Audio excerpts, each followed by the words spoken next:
우리의 호흡이 있는 날 그날까지 하나님을 향한 찬양이 우리의 입술에서 우리의 심령에서 늘 울려 퍼지게 되기를 주의 이름으로 축복합니다. 여러분, 오랫동안 바뀌지 않는 그런 현실, 특별히 믿음을 가지고 기도했는데도 불구하고 바뀌지 않는 현실 때문에 회의에 빠지거나 고민해 보신 적이 있으십니까? 저는 어렸을 때 교회를 다니면서 교회 장로님들의 대표 기도를 들으면서 마음의 회의를 아주 품었었습니다. 1970년대 그 당시 저희 교회 장로님들의 주일 예배 기도는 요즘처럼 3분, 5분이 아니고 주로 15분, 20분, 어떤 경우는 30분 가까이. 그래서 어린 저로서는 기도할 때마다 거의 편안하게 잠을 자기도 하고 졸기도 하고 그랬습니다만은, 그러나 그 잠결에도 언뜻 들었던 기도 중에 많은 부분이 이런 기도였습니다. 하나님, 저 주계 장막 중공의 문이 열려서 복음이 전파되게 하시고 철의 장막 소련의 문도 열어주셔서 공산주의가 무너지게 해 주시옵소서. 이런 기도를 들었습니다. 거의 제가 알기로 기도 시간마다 아주 단골로 했던 그런 기도였던 것 같습니다. 여러분, 그 기도를 들으면서 저는 마음에 참 고민도 되고 회의도 일어났습니다. 1970년대 그때 당시의 세계 정세는 공산주의가 그야말로 세계 곳곳에서 힘을 발휘하고 기승을 부려서 1974년도에는 베트남이 공산화되었습니다. 그리고 세계 여러 곳이 공산화가 되어가고 있던 그런 때였습니다. 그러니 어린 제 귀에 그런 장로님들의 기도가 어떻게 들렸는가 하면 참 어른들이 참 허황된 기도를 하고 계신다. 국제정세도 모르는 참 무식한 기도를 하고 있다. 이런 생각이 마음에 들었었습니다. 아니, 저 어른들이 세상을 몰라도 그렇지 소련이 어떤 나라고 얼마나 강한 나라인데 소련이 무너지고 공산주의가 무너져. 모택동이 어떤 사람인데 중공의 문이 열려서 복음이 전파된다. 그건 이루어질 수 없는 기도라고 생각을 하고, 그래서 그런 기도를 들을 때마다 저 기도는 현실성이 없는 기도라는 생각을 했었습니다. 그런데 1980년대를 지나고 90년대에 접어들기 시작하면서 여러분, 그 소용없던 것처럼 느껴졌던 기도대로 세상이 흘러가고 있다는 느낌을 받았을 때 저는 마음에 큰 충격을 받았었습니다. 1989년 그 단단하고 절대 무너지지 않을 것 같았던 소련 연방이 붕괴가 되기 시작했습니다. 개혁의 바람이 몰아닥쳤습니다. 그러더니 줄줄이 동구권에서부터 공산주의가 무너지고 문이 열리기 시작했습니다. 그리고 그 캄캄하던 주계 장막이라고 불리웠던 중공, 옛날에 여러분 중공이라고 불렀죠. 이 중공의 문이 열리면서 신학교를 졸업한 제 친구들이 이제 중국에 선교사로 들어가는 그런 일들이 일어나게 됐습니다. 여러분, 세상에 이런 변화가 일어나게 될 줄은 꿈에도 몰랐고 상상도 안 했는데, 세상이 흘러가는 것이 과거에 제가 참 무식하다고 생각했던, 혹은 국제정세도 모른다고 생각했던 그 어른들이 기도한 대로 세상이 바뀌어가고 있다. 이걸 느끼면서 야, 이게 기도라는 것이 뭐냐 하는 것에 대해서 새로운 생각을 하게 됐습니다. 뿐만 아니라 여러분, 새벽마다 나와서 많은 분들이 기도할 때에 대표 기도를 시키면 하나님, 우리나라 이 가난한 나라 잘 살게 해주시고 세계 10대 선진국이 되게 해주세요. 하나님, 우리나라가 선교사를 세계에서 제일 많이 파송하는 그런 나라가 되게 해주세요. 선교 대국이 되게 해주세요. 그런 기도를 했는데, 여러분, 그 기도를 할 때만 해도 우리나라는 소득 만불이 목표였던 소위 개발도상 국가였습니다. 우리나라가 어떻게 세계 10대 강국이 된단 말인가? 우리나라가 무슨 돈이 있어서 세계 선교사를 제일 많이 파송하는 나라가 되나? 원래 최대를 좋아하는 그런 우리나라 사람들의 습성 때문에 막 저렇게 허황된 기도를 하는 거겠지, 그런 생각을 했는데, 여러분, 지금 우리나라는 아시다시피 G7, G8 선진국 클럽에 가입이 되어 있고, 몇 년 전에는 미국을 제치고 세계에서 선교사를 제일 많이 파송하는 나라가 되어 있습니다. 여러분, 이렇게 옛날 그 어른들이 그렇게 기도한 대로 세상이 흘러가고 있는 것, 여러분, 이렇게 될 줄 누가 알았겠습니까? 여러분, 이게 우연이겠습니까? 아니면 옛날에 그 어른들이 남다른 예지력과 통찰력이 뛰어나서 세상이 이렇게 될 줄을 미리 꿰뚫어보고 그렇게 기도하셨겠습니까? 그건 아닙니다. 여러분, 이것은 세상을 경영하시는 하나님께서 그때 그 어른들이 드린 믿음의 기도를 들으셨고 사용했기 때문인 줄로 믿습니다. 여러분, 기도는 응답이 됩니다. 단지 좀 느린 것 같고 때로는 현실과 동떨어진 것처럼 느껴질 때도 있지만은 좀 더 길게 보고 좀 더 멀리 보면 세상은 여러분 기도한 대로 흘러가고 믿음으로 기도한 것은 더딜지라도 반드시 이루어지게 되는 것입니다. 왜냐하면 하나님께서는 우리의 기도를 듣고 계시기 때문입니다. 여러분 에스겔 36장 37절에 보면 하나님께서 우리가 기도하는 것을 기다리신다고 했습니다. 에스겔 36장 37절 말씀 보니까 성경 구절이 나와야 되는데 더딜지라도 나옵니다. 믿음을 가지고 기다리면 나오게 되는 거예요. 거기서 짜증내고 저는 예전에 믿음이 없을 때는요 이럴 때 막 짜증을 내고 화를 냈거든요. 근데 이제는 믿기 때문에 자 뭐라고 그랬습니까? 주 여호와께서 이같이 말씀하시느니라. 그래도 여러분 그래도란 말이 중요합니다. 이 36장 37절 앞부분에 무슨 내용이 나오는가 하면 하나님께서 바벨론 포로로 가 있는 이 유다 백성들을 반드시 하나님이 다시 예루살렘으로 돌아오게 하시고 성전을 짓고 예배를 회복하고 이스라엘 나라를 회복하게 해주겠다. 하나님 그렇게 하시겠다는 약속을 하십니다. 그 약속 뒤에 나오는 말씀이 37절인데 그래도 이스라엘 족속이 이같이 자기들에게 이루어 주기를 내게 구하여야 할지라. 하나님의 계획이 서 있고 하나님이 반드시 이렇게 하신다는 약속이 있지만은 성도들이 이것을 믿고 기도할 때까지 하나님께서 기다리신다는 거예요. 그리고 이 기도가 하나님이 필요하시다고 말씀하시면서 그래도 이렇게 이루어 주기를 내게 구하여야 할지라 이렇게 말씀하신 겁니다. 여러분 세상을 경영하시는 하나님의 뜻은 벌써 계획이 되어 있습니다. 그러나 하나님의 뜻을 이 땅에 이루기 위해서는 이 땅에서 드리는 믿음의 사람들의 기도가 필요한 것입니다. 그래서 믿음으로 기도하는 곳에는 하나님의 역사가 나타납니다. 그러나 기도가 없는 곳, 기도를 하다가 중단된 곳에는 그 기도가 다시 시작될 때까지 그리고 그 중단된 기도가 다시 회복되기까지 하나님의 역사도 미루어지고 하나님이 기다리시는 겁니다. 그러므로 우리는 기도하다가 기도를 중단하지 말아야 됩니다.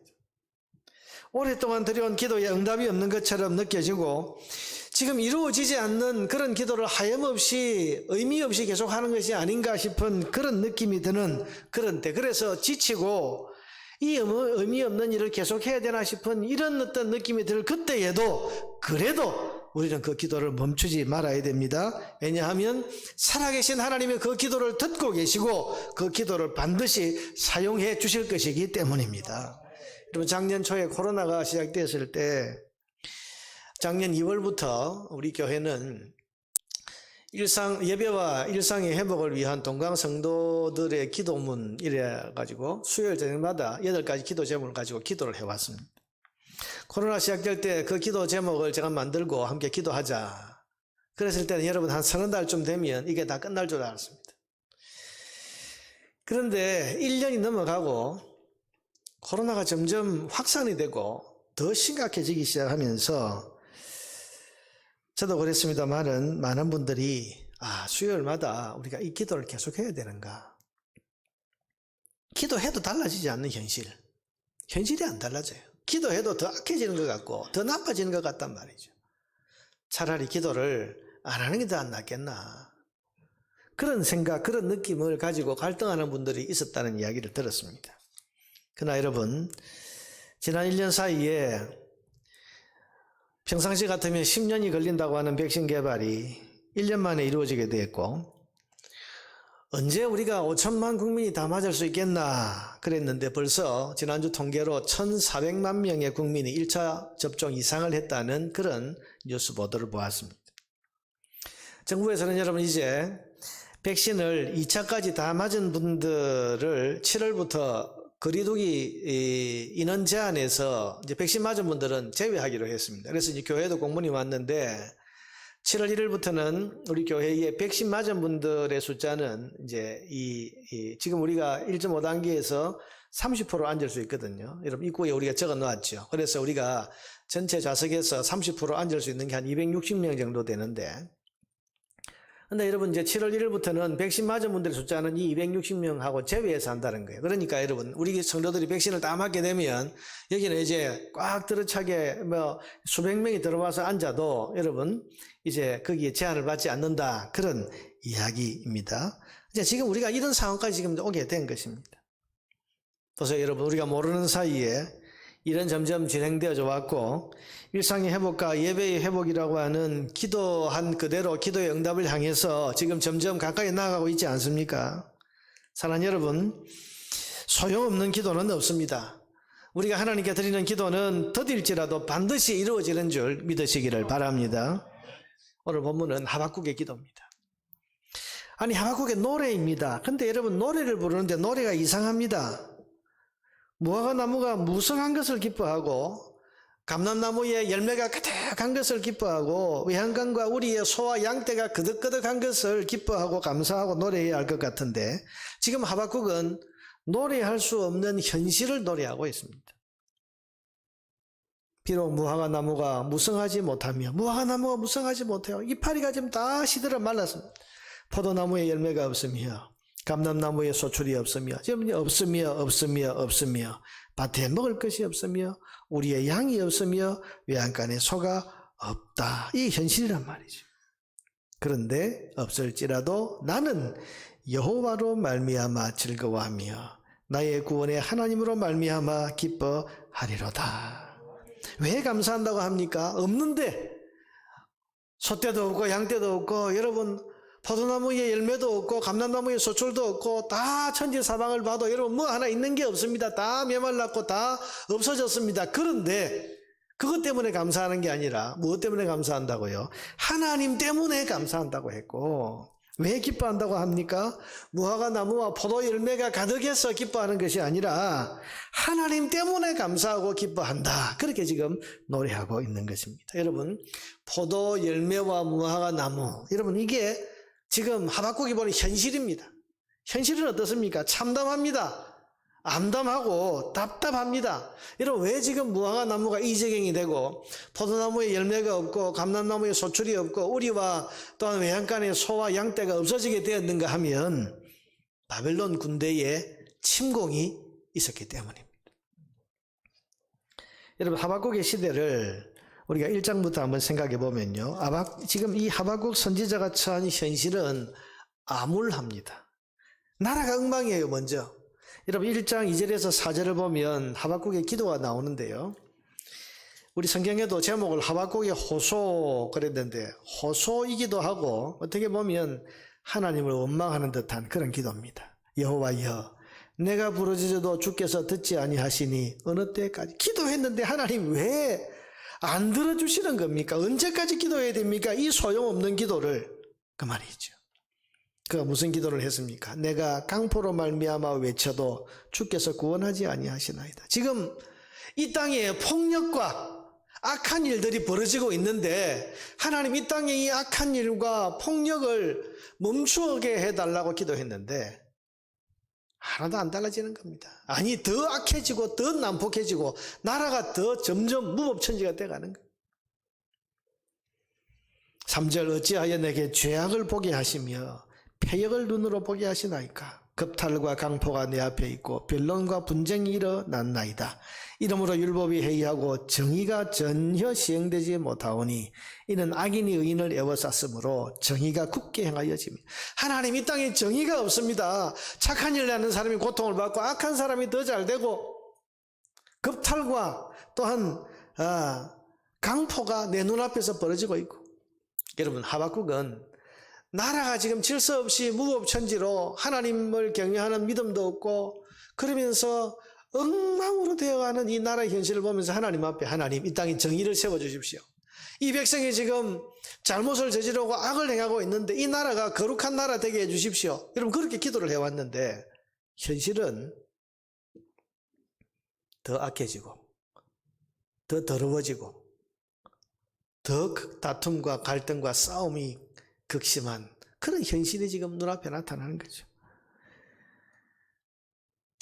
거기서 여러분 하박국이 말합니다. 하나님 제가 그렇게 오랫동안 기도해 왔는데도 왜 하나도 나아지는 게 없습니까? 더 나빠지기만 합니까? 하나님 내 기도를 안 들으시는 겁니까? 아니면 기도라는 게 원래 이렇게 아무 소용이 없는 겁니까? 그렇게 하나님 앞에 호소하고 항의하고 있는 것입니다.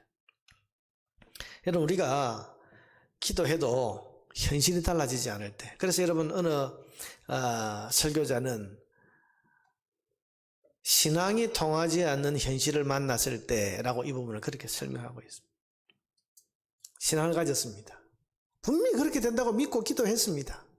그런데 신앙이 통하지 않는 것 같은 현실을 만나고 있습니다. 기도해도 달라지는 게 없어요. 더 나빠집니다. 이럴 때 여러분, 하박국과 같은 이런 항의와 또한 질문 혹은 또 하나님을 향한 그런 원망의 말을 할 수 있겠죠. 충분히 의심과 회의에 빠질 수 있습니다. 그런데 이때 하나님이 대답하십니다. 5절입니다. 여호와께서 이르시되, 대답하시는 거예요.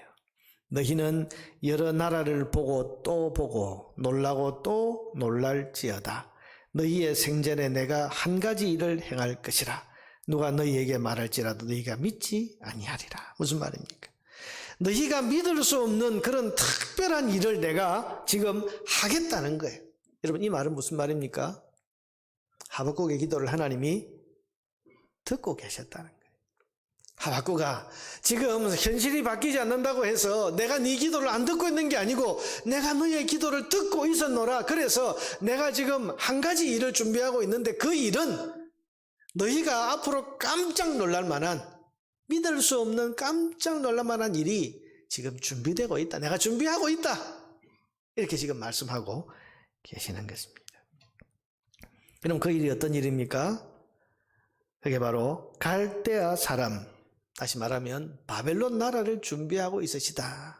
6절에서 8절이 그 내용입니다. 보라, 내가 사납고 성급한 백성, 곧 땅이 넓은 곳으로 다니며 자기 소유가 아닌 거처를 점령하는 갈대아 사람을 일으켰나니. 갈대아의 그 근본을 두고 있는 바벨론을 일으켜서 이 사람들이 어떤 사람이라고요? 자기 소유가 아닌 거처, 남의 나라를 정복하고 다른 나라를 압제하는 그런 바벨론 나라를 내가 일으켰다. 그들은 두렵고 무서우며 당당함과 위협이 자기들에게서 나오며 그들의 군마는 표범보다 빠르고 저녁이리보다 사나우며 그들의 마병은 먼 곳에서부터 빨리 달려오는 마병이라 마치 먹이를 움키려 하는 독수리의 나름과 같으니라. 자, 여러분 보세요. 하나님께서는 지금 범죄한 이 유다 나라에 대해서 바벨론이라고 하는 무서운 심판의 매를 준비하고 계시는 일을 하고 계시다. 그 말을 하는 거예요. 하박국의 기도를 하나님이 안 들으신 게 아니고, 하나님, 나라가 이렇게 엉망이고 이렇게 정의가 다 무너졌는데 하나님 이 땅에 그냥 가만히 계실 겁니까? 두고 보실 겁니까? 이런 기도를 오랫동안 드려왔는데 하나님께서는 내가 지금 일하고 있다. 내가 바벨론이라는 나라를 준비해서 이 땅에 매를 들 거다. 그 일을 내가 지금 하고 있다. 그 말씀을 지금 답으로 주시는 거예요.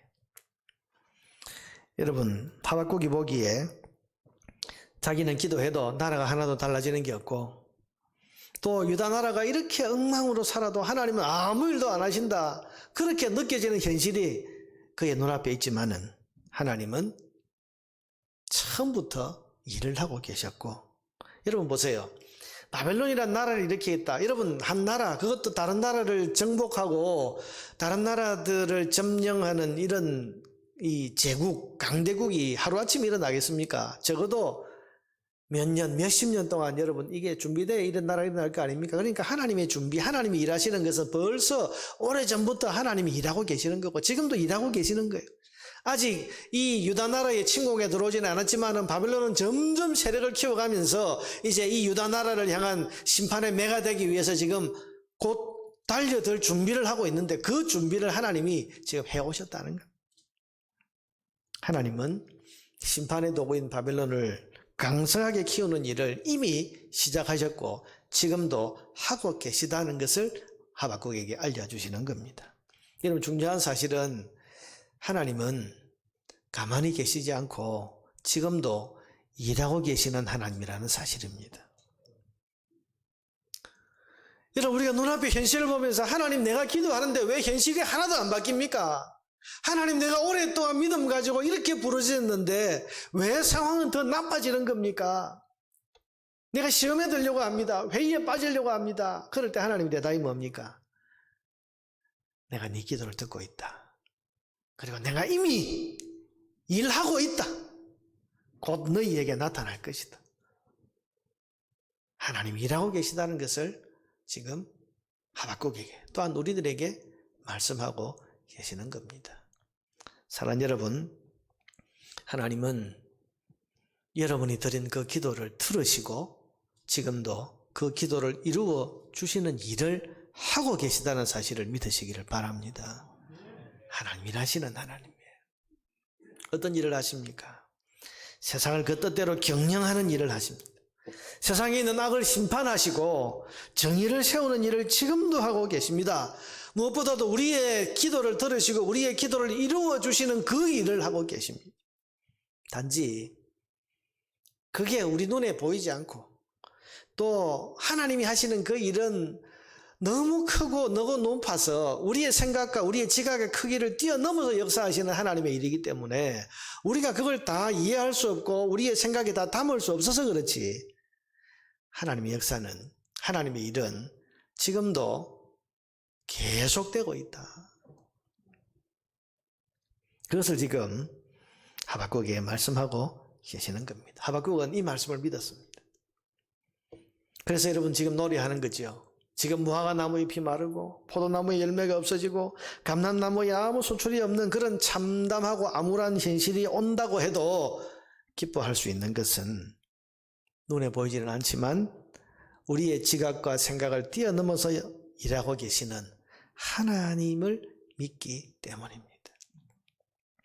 하나님이라고 계신다. 사랑하는 여러분, 눈앞의 현실만 바라보지 말고 우리의 기도를 들으시고 우리의 생각과 지각을 뛰어넘어서 여전히 일하고 계시는 하나님을 믿음으로 바라보시기를 바랍니다. 내 기도에 현실이 너무 달라. 아니요, 하나님 일하고 계신 중입니다. 그 일을 어떻게 하실지 모르지만 하나님은 그냥 계시는 분이 아닙니다.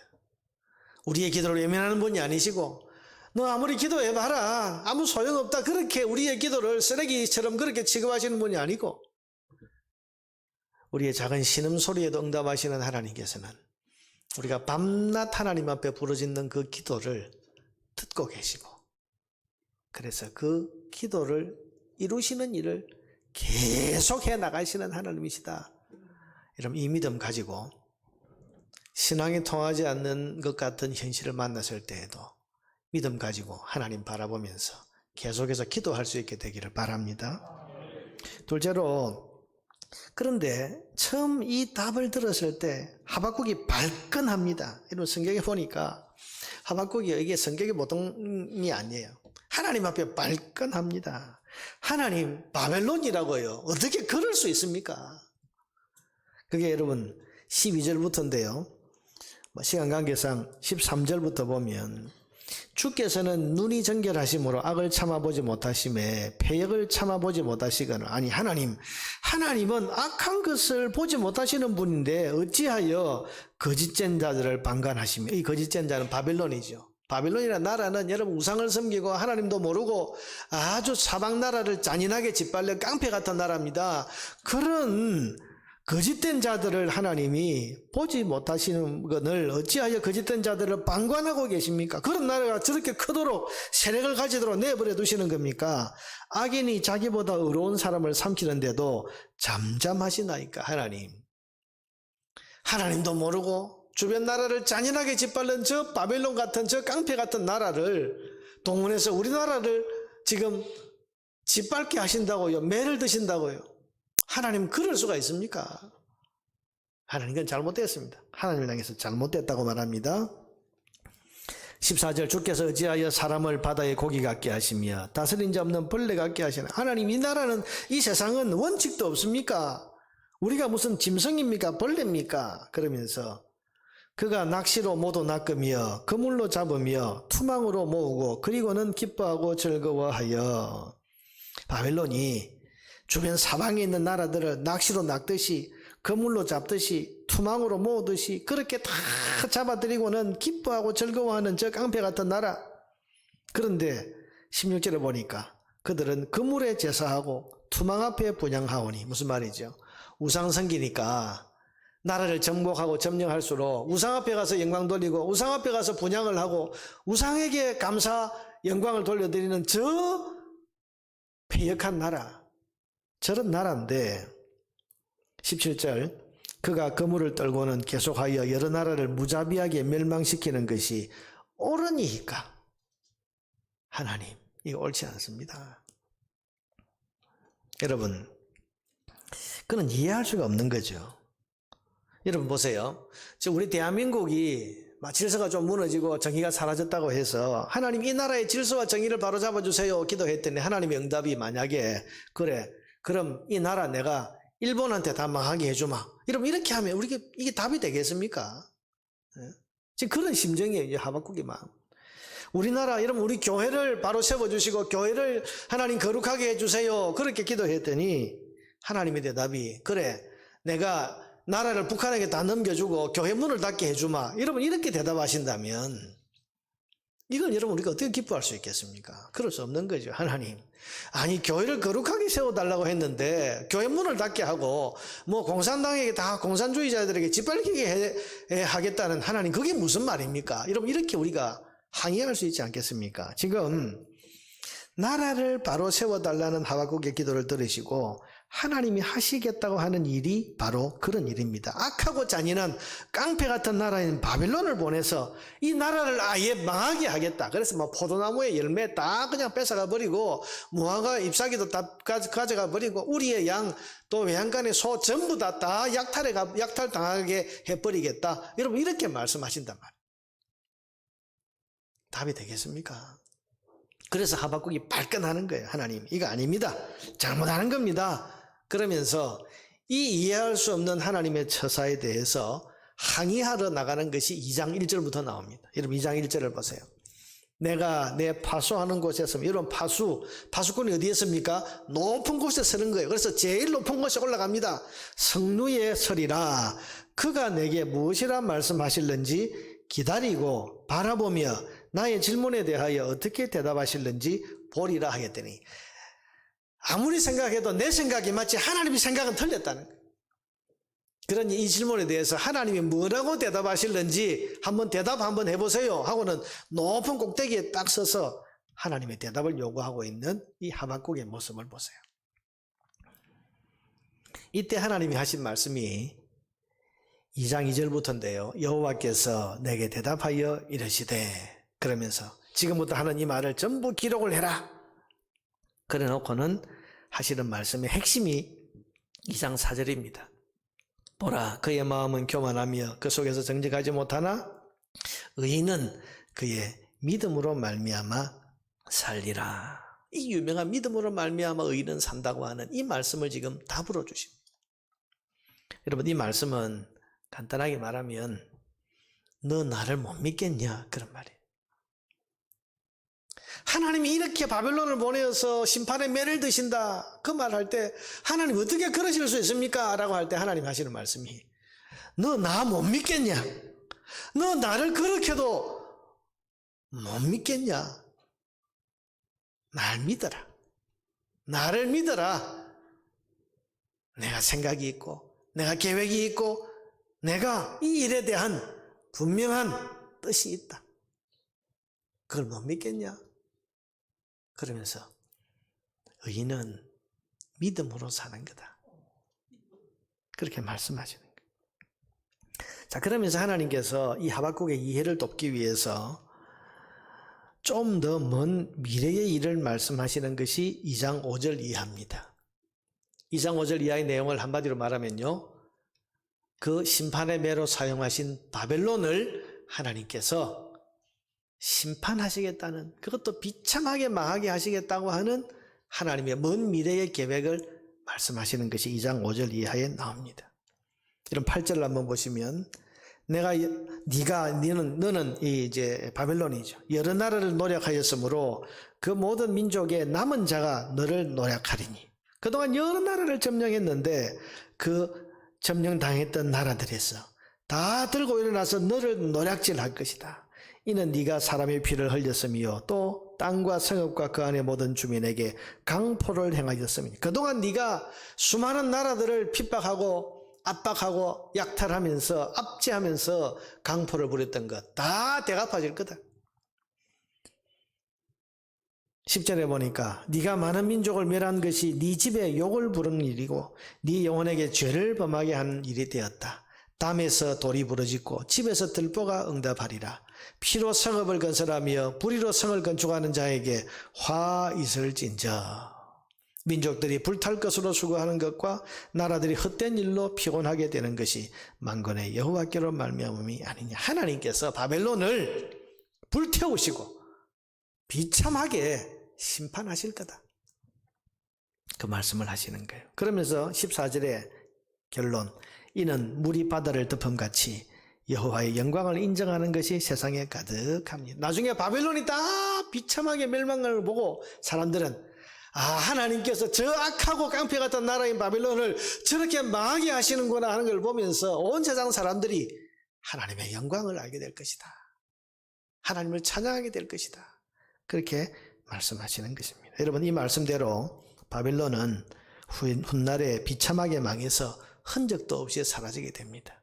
그러나 지금 바벨론에게 약탈당하고 망해서 포로로 잡혀가는 이 유다 나라는 하나님께서 어떻게 하십니까? 70년 만에 다시 예루살렘으로 돌아오게 하십니다. 성전을 짓고 하나님을 예배하는 민족으로 다시 회복시켜 주시는 겁니다. 여러분, 이것이 하나님의 계획, 멀리 보시고 길게 보시는 하나님의 계획이고 섭리인 겁니다. 그리고 이 하나님의 계획은 선하고 옳고 정의로운 것입니다. 하박국은 단지 이것을 볼 수 있는 눈이 없습니다. 이렇게 길게까지, 이렇게 크게 넓게까지 볼 수 있는 능력이 안 되기 때문에 눈앞의 일만 보고 하나님 어떻게 저 악한 바벨론을 이렇게 우리를 짓밟게 할 수 있습니까? 라고 말하지만 하나님의 계획은 더 멀고 더 길고 더 크게 지금 하나님의 계획이 펼쳐지고 있는 겁니다. 하박국에게 하나님은 믿음을 말씀하십니다. 의인은 믿음으로 말미암아 살리라. 나를 믿어라. 어떤 일이 벌어진다고 해도 나를 믿어라. 하나님 하박국이 하시는 말씀이 네가 이렇게 크게 넓게 볼 능력이 있냐? 너는 내가 하려는 일을 다 이해할 수 있느냐? 너는 세상을 다스리는 나의 섭리와 경륜과 지식을 다 이해할 만한 그런 지각과 능력이 있느냐? 그렇게 물으시는 거예요. 좀 그런 능력이 우리에게 없습니다. 하나님이 하시는 일을 어떻게 알겠습니까? 우리가 생각할 때는 하나님 이렇게 해주시면 좋겠고 저렇게 해주시면 좋겠고 싶지만 여러분, 코로나라고 하는 이 이해할 수 없는 이 바이러스, 이 재난이 한국 사회, 아니 세계를 덮치고 이게 여러분 한국 교회와 이 우리 신앙생활에 이렇게까지 큰 영향을 미치게 될 줄 누가 알았겠습니까? 그런데 이 일이 장차 어떻게 될지 또 이 일이 어떤 결론으로 어떤 열매를 맺게 될지에 대해서는 아무도 모릅니다. 사람들은 눈앞의 현실을 보고서 앞으로 교회가 큰일 났다, 망할 거다, 혹은 또 어떻게 될 거다, 다들 그렇게 염려하고 걱정하고 이 바이러스에 대해서, 이 재난에 대해서 불평하는 말을 하고 원망하는 말을 하지만 온 천지 만물을 다스리시는 하나님께서 이 재난을 교회와 우리 성도들에게 결국은 어떤 일이 되게 하실지 우리는 알 능력도 없고 그것을 이해할 수 있는 그런 지각도 우리에게 없는 거예요. 여러분, 눈앞에 펼쳐지는 현실이 내가 기도한 대로 되지 않고 내가 기도해도 변하지 않는 그런 현실을 만났을 때에 불평하고 원망하고 이 하박국처럼 하나님 앞에 항의하는 마음을 우리가 가질 수 있지만 하나님께서는 우리에게 믿음을 말씀하십니다. 너 나 못 믿냐? 하나님 이런 재난이 왔는데 하나님 이 바뀌지 않는 현실이 내게 있는데 하나님 어떻게 하나님 믿으란 말입니까? 그때도 하나님께서 하시는 말씀이 너 나 못 믿냐? 나를 믿으라는 거죠. 비록 무화과 나무의 잎이 마르고 포도나무에 열매가 없고 감람나무에 소출이 없고 외양간에 송아지가 없고 우리의 양떼가 다 없어지는 그런 일이 너에게 일어난다고 해도 너는 세상을 경영하고 있는 나를 믿고 나에게 소망을 두고 나를 바라보면서 믿음을 계속 견고하게 붙들고 있으라는 것입니다. 이것이 지금 하박국에게 하나님이 하시는 말씀의 핵심입니다. 사랑하는 여러분, 하나님께서 세상을 다스리고 계시는 것을 여러분은 믿으십니까? 그렇다면 눈앞에 어떤 일이 벌어져도 하나님을 신뢰하고 하나님을 믿으시기를 바랍니다. 우리 하나님은 선하고 정의롭고 의로우신 분입니다. 우리를 사랑하시는 분입니다. 우리를 사랑하시되 온 우주보다도 자기 아들의 목숨을 버리면서까지라도 우리를 구원하시려고 우리를 사랑하신, 우리를 책임지시는 우리 아버지 하나님이십니다. 그 하나님이 하시는 일을 우리의 이 짧은 생각과 이 낮은 지식으로 다 알 수 없고 다 이해할 수 없습니다. 그러나 분명한 사실은 길게 보고 넓게 보고 끝에 가서 보면 그 하나님이 하시는 일은 항상 선하고 옳으시다고 하는 사실입니다. 지금 저 잔인무도한 바벨론이 유다 나라로 쳐들어오고 나라를 망하게 하고 소떼와 양떼를 그리고 사람들까지 끌고 가버리는 이 난리가 이 땅에 일어날 것이지만은 근데 이게 끝이 아니라는 거예요. 결국 이 바벨론은 하나님 망하게 하실 거고 포로로 잡혀간 유대 사람들은 다시 돌아오게 할 것입니다. 그리고 다 잃었던 것들을 다시 다 회복하게 하실 것이고 무엇보다도 이 참담한 환난을 통해서 그동안 그렇게도 회개하지 않던 유대 나라가 70년 포로 생활 동안 하나님 앞에 철저히 회개하게 되고 하나님을 제대로 섬기지 않고 예배하지 않고 우상을 향했던 그들의 마음이 이제는 70년 동안 그들의 불신앙을 회개하고 하나님을 사모하고 하나님을 향해 진정한 예배를 드리는 예배자로 준비되어서 돌아오게 될 것입니다. 그게 지금 하나님이 계획하신 일이에요. 바빌론의 포로로 끌려가서 여러분 이스라엘 백성이 불렀던 노래가 시편 139편에 나오는데요. 바빌론 강가에서 내가 예루살렘 성전에서 하나님을 예배하던 그때를 생각하면서 눈물을 흘리고 또 흘리고 있다. 내가 그 성전에 다시 돌아가서 내가 옛날에 부르던 그 찬송을 다시 부를 수 있게 되면 좋겠다. 그게 139편인데요.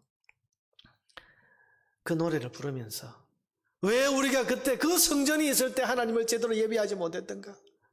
그 성전에서 자유롭게 예배할 수 있을 때 왜 하나님을 향해서 전심으로 하나님을 찬양하고 경배하지 못했던가? 성전 무너지고 포로로 잡혀오고 나라가 다 망하고 난 뒤에 포로로 끌려가서 지금 그 후회를 하면서 하나님 앞에 회개하는 거죠. 그러고는 이제 다시 하나님의 때가 되어서 돌아오게 하셔서 성전 짓고 예배를 회복하고 그렇게 하나님 섬기는 그런 신앙의 삶을 다시 회복하지 않습니까? 여러분 하나님이 이런 큰 그림을 가지고 계획을 가지고 지금 이 땅을 또 이 백성을 이렇게 이끌어 가시는 줄 하박국이 어떻게 알겠습니까? 그저 눈앞에 바벨론이 와서 나라를 망하게 하고 이것도 없어지고 저것도 없어지고 다 뺏어가는 이 현실만 보고서 불평하고 원망하는 거지.